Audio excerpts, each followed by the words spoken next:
우리가 부르심의 소망을 갖게 한 사람은 역사적으로 보면 아브라함이죠. 아브라함은 믿음의 조상이라고 하기보다는 이 구속복음안에 와서는 부르심의 조상이다, 이렇게 보는 것이 틀림없죠.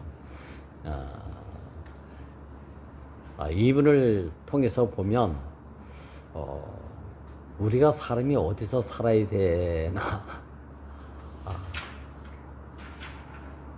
이걸 이제 알게 되고, 이걸 알게 되니까 내 인생은 이 목적 때문에 내가 지어졌구나 라는 것을 이제 알게 되죠. 참 이 성경 말씀을 통해서 우리가 뭘 보냐면, 내가 왜 존재하게 됐는가, 그 용도와 목적이 분명치 않으면 저 자신도 괜히 그럴 것만 같은 쓰잘데없는데 혼을 팔려가지고 이렇게 거기에 매여 살다가 정말 세상 같으면 무덤까지 갈 뻔했던 사람들 아닙니까?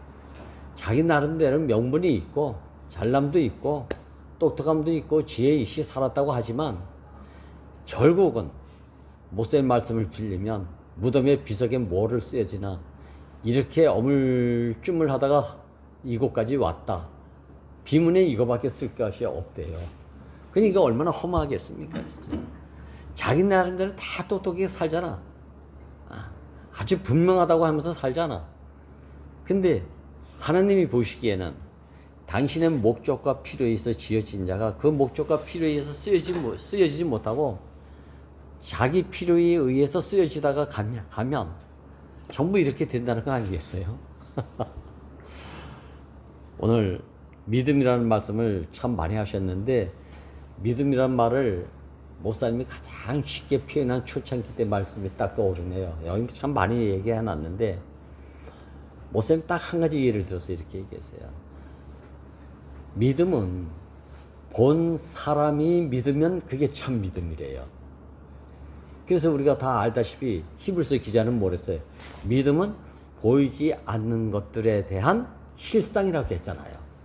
있는 것에 대해서 믿는 것이지 없고 본 적이 없는데 믿는다는 것은 참 이거 허황된 믿음이죠. 그러니까 그래서 믿음은 보이지 않는 것들에 대한 실상을 믿는 것이고 바라는 것들의 증거인 그것을 믿는 게 믿음이라는 거예요.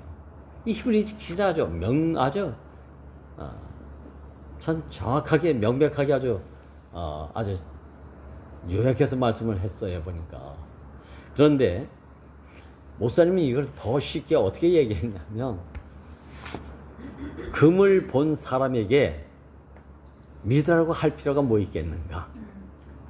금 자체가 믿게 해주는 거잖아요. 그러니까 내가 믿어야지 저 사람을 신뢰해야지 이래가지고 되는 게 아니고 이거 의지지. 그건 어떻게 보면 좋은 마음이긴 하지만 그 사람을 모르는데 믿으면 어떻게 되죠? 믿는 도끼에 발등 찍힌다는 말이 나오는 거예요, 이게. 이게 우리 한국 속담이 유명합니다.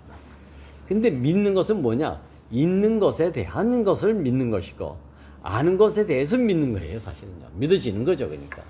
그러니까 금을 아무도 본 사람이 없는데, 금은 누렇고, 금은 뭐 변하지 않고, 저거 뭐 설명을 많이 들었어. 근데 금은 한 번도 본 적이 없어. 근데 이렇게 변하지 않는 것에 관한 모든 말씀들은 너무 많아. 근데 한 번도 본 적이 없어. 그러니까 말에 대해서는 내가 잘 믿어. 근데 기독교에서 신앙생활을 한 것이 이런 거였던 것 같아. 보고 듣고 만진받은 것이 한 번도 없는데 믿어야만 천당에 간다 하니까, 믿어야만 하느님이 뭘 주신다고 하니까 뭔지 몰라. 뭔지를 모르니까 내 속에 있는 소원을 주실 것을 믿습니다. 이루어질 것을 믿습니다. 이렇게 기도했던 거 아닙니까? 그런데 목사님이 한마디 딱 초창기에 하는 말씀이 뭐였냐면, 금을 보고 금이라고 믿습니다. 금인 줄 믿습니다. 이렇게 말했으면 아무도 없다. 그러잖아요. 이야. 그런데 못 본 사람이 믿습니다 했을 때는 그 믿음은 믿음이 아니고 신념이었다. 이게 신념은 뭐죠? 나로 말미암아 의지잖아, 의지. 그러니까 얼마나 오히려 믿습니다 한 이것이 하나님의 사실을 원하고 있고 사실을 누리기를 원하고 사실 속에 사람을 만나기를 원했는데 이 사람은 사실은 알지도 못하고 믿는 믿음을 가지고 사는 모든 삶이 하나님을 가장 고상하게 잘 믿는 걸로 알고 있으니까 만날 길이 없어. 그래서 우리는 이것을 그때 속았구나. 그래서 믿음이라는 말이 참 없어졌어요, 한동안. 근데 오늘 다시 이 부르심의 소망은 어떤 소망인가? 지난 시간에도 그랬지만 부르심의 소망? 소망은 다른 거 없어요. 사실에 대한 우리들 안에서 나타나기를 갈망하는 마음을, 이루어지기를 갈망하는 마음을 지금 이 사실에 근거를 두고 우리가 지금 부르심의 소망을 갖는 것인데 이 소망의 실제가 뭐라 그랬습니까? 십자가에 못 박혀 누르지 못하고 죽은 사람 예수로 말미암아 온 구속이다. 와, 이 구속이 모든 믿음의 근원이다.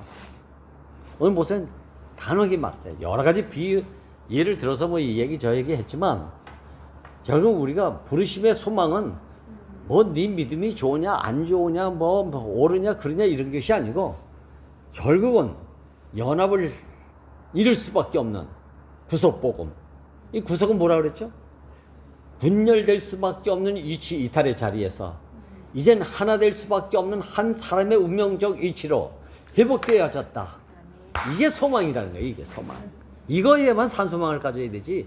밤낮 우리 살 날도 얼마 안 남았는데 맞니 안 맞니 옳으니 그러니 이런 데서 해방됐다는 것이 너무 감사해요.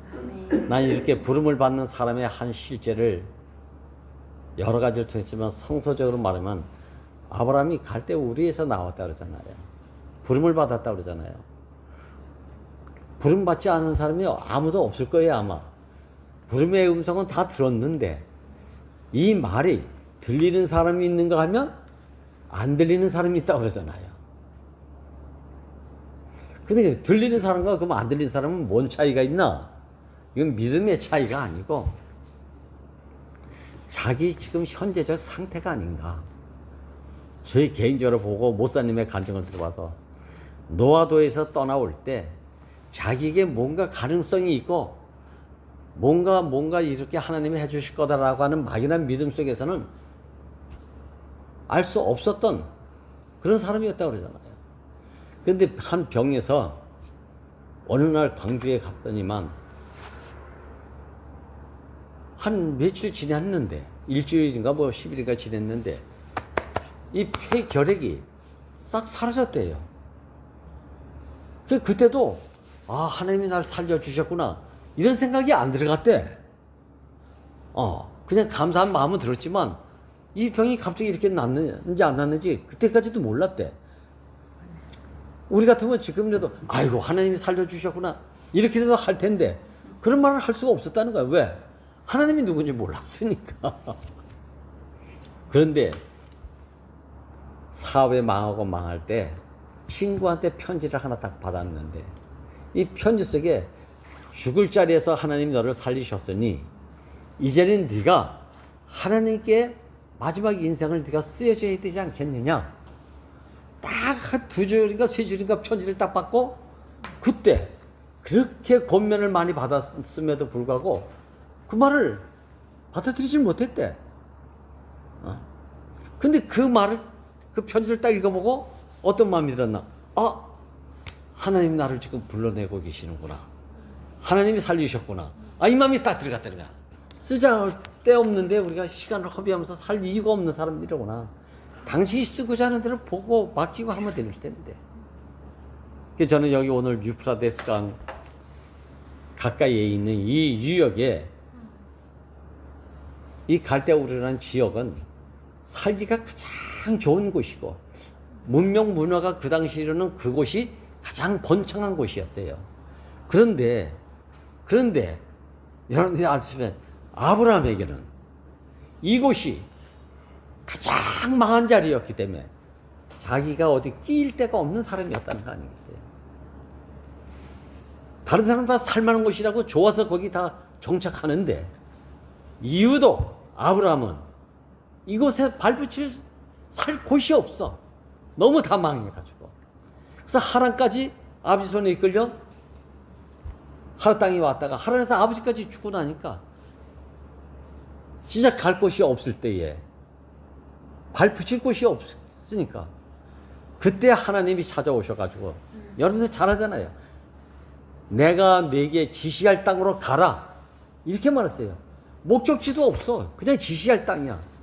내가 지시할 땅으로 가라. 어디예요 그 땅이? 이렇게 물으면 대답을 해줘야 되는데 어디라는 얘기를 안 해줘. 그냥 지시할 땅으로 가라. 자, 이 얘기를 들으면 얼마나 깜짝 놀라겠어. 하나님 구체적으로 좀 얘기해 주세요. 어디로 갈까요? 우리 같으면 그렇게 묻잖아. 그럼 야 가겠습니다. 그럼 어디로 갈까요? 이렇게 묻잖아 우리가. 근데 어디로 가라는 얘기가 없어 구체적으로. 그런데 진짜 그곳을 떠나지 않으면 안 되는 절박한 사람은 어딥니까라고 물을 겨를도 없고 여지도 없다. 그냥 가라니까 가자. 안 가는 것보다는 낫지 않겠나. 이 마음이 내가 네게 지시할 땅으로 가라.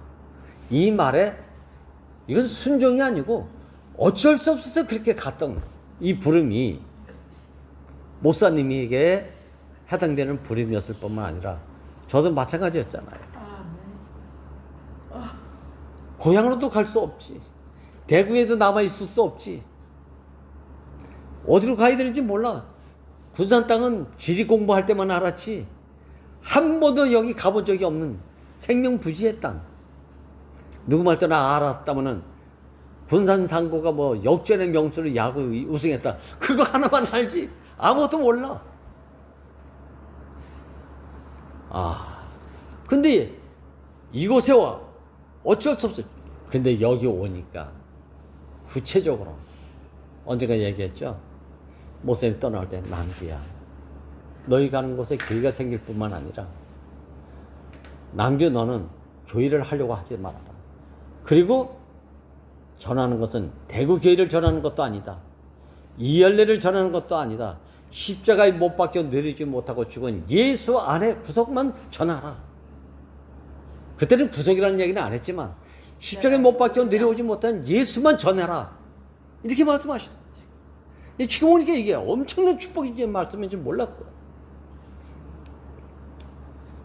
진짜 오늘 사라 얘기도 나왔잖아요. 내년 이맘때에 정수가 끊어진 여인의 몸에서 아기가 난다카니 장막에서 웃었다고 그랬잖아요. 그래서 이삭이라는 말의 의미가 뭐라고 그랬죠? 웃다야 웃다. 얼마나 어이없는 의미를 가지고 있는 이름이냐고 이게. 웃었다. 어이가 없다는 게 믿을 수 없는 얘기를 하고 있으니까. 저는 이 유프라테스 강에서 이렇게 떠나올 때 이런 데서 낄 수 없는 것. 근데 성경은 해석하기를 어떻게 했나? 유프라테스 유역에 살만한 그 갈대의 우르가 가장 살만한 곳인데 이걸 뭐라고 얘기했어요? 우상의 득슬거리는 곳. 이렇게 표현하고 있단 말이에요. 그러니까 나로 말미암아 뭐가 되고 한 것은 살기는 좋은 일이 될 수 있고 풍요로움일 수 있어. 근데 이것이 뭐가 된다? 내 필요에 의한 것이니까 이게 다 우상이다. 우리가 이 시간 몇 번 나눴잖아요. 그러니까 나로 말미암은 의는 전부 이건 우상의 의야. 그러니까 사탄이 와가지고 하와에게 살살살 귀 속삭임을 했다는 거 아닙니까? 야, 하나님이 저거 먹으면 진짜 죽는다고 했냐? 아니야. 절대 안 죽어. 오히려 그거 먹으면 우리가 인정받을 수 있는 하나님까지 눈이 밝아져. 이렇게 속삭였다는 거 아닙니까, 이게? 오늘 이 말씀을 참 우리 안에서 여러 가지 말씀의 내용들이 있지만 이 일을 통해서 저도 마찬가지예요. 여기 오니까 비로소 군산땅에 오니까 하나님은 능력이시로구나. 이걸 경험했어요. 100일 만에 목사님 말이 누구 만나봐라. 구체적으로 갈 곳이 없는 사람에게 누구 만나봐라. 난 싫었어 그 사람이 정말로. 내가 3년을 내가 순회를 갔던 것이지만 정말 싫었어. 그런데 어떻게 만나가지고 이 얘기를 하니까 형님이 대구에서 쫓겨난 사람이지만 나에게는 하나님이 보내주신 선물이었습니다. 느닷없는 뜻밖의 얘기를 제가 듣게 됐어요. 매주. 야, 그때 하나님 능력이 이런 것이로구나 알았어요. 두 번째는 뭐라 했죠? 베델이야. 그리고 나서 만난 사람들로 인해서 제가 여러분도 하지만 성의자매를 만나게 됐는데 양식이 끊쳐진 날이 없었어요. 베델이라고 그랬어요. 하나님의 집. 이 집이 무엇으로 바뀌냐면 엘베델이잖아. 엘베델. 떡집이잖아요. 떡집. 절대 굶어 죽지 않는다. 하나님 하신 일이잖아요. 모임 장소가 없을 때 500만 원을 헌금한 사람이잖아요. 정말 생각지 못한 일이 벌어졌어요. 나라는 사람의 어떤 행위만 보면 전혀 그렇게 도와줄 수 있는 사람이 없는 것이 정상인데 생각지 않는 일이 생겼어요. 이걸 통해서 지금 저는 세 번째 곳 전주교회는 나에게는 헤브론이다. 함께 교통하고 함께 살 수 있고 함께 나눌 수 있는 지체들을 여기서 내가 누리면서 사는구나. 나는 그래서 오늘 그런 마음이 들었습니다. 난 여기 말씀 전하러 온 사람도 아닙니다. 여러분들 알지 못하는 성경 말씀에 대한 과외 공부 가르치려고 오는 사람이 아닙니다. 한 수 두 개에서 온 사람이 아니에요. 이미 여러분들은 알 거 다 알고 있을 거예요, 말씀이. 같이 나누고 같이 공유해서 살과 피가 되면 십자가에 못 박혀 내려오지 못하고 죽은 예수 안에서 우리는 그의 지체로 예수 한 몸을 우리가 건축하겠구나. 이게 구속복음의 목적이고 부르심의 산 소망이고 이것 때문에 살기도 하고 죽기도 하는 것이지 내 조그만 알량한 옳음과 그름에 저는 여기 뭐 인정받으려고 온 것도 아니고 누구 편도 아니고 누구 편이 되려고 한 생각도 가져봐요. 좋다고 하면 좋은 줄 알고 싫으면 싫은 줄 아는 것뿐이지. 그러나 싫다고 하는 것보다는 좋다고 하는 게 좋겠지. 그러나 그것도 내 마음대로 할 수가 없더라고 보니까. 지금 와서 보니까. 싫으면 싫어하는 대로 받아야 되지. 뭐. 좋으면 좋은 대로 받는. 그러나 누구 편을 들 수 있는 사람은 아니에요 이제는. 근데 누구하고 조금만 이렇게 하면은 뭐 이런 얘기 저런 얘기가 들리는 걸 보게 돼요. 그러나 그것은 할 수 없지 뭐. 그런 것 때문에 휘둘려질 수 있는 그런 것은 저는 오늘 이 부르심의 산 소망의 핵은 구속복음이다. 이 구속복음은 뭐라 그랬습니까? 그동안 진동치 않는 예수 안에 한 몸을 이루는 것이다. 흔들리지 않는 산 소망인 예수 안에 우리는 한 몸을 이루는 것이다. 이것이 부르심의 산 소망이라는 실제를 우리에게 알게 하신 주님이 얼마나 감사한지 주님을 찬양합니다.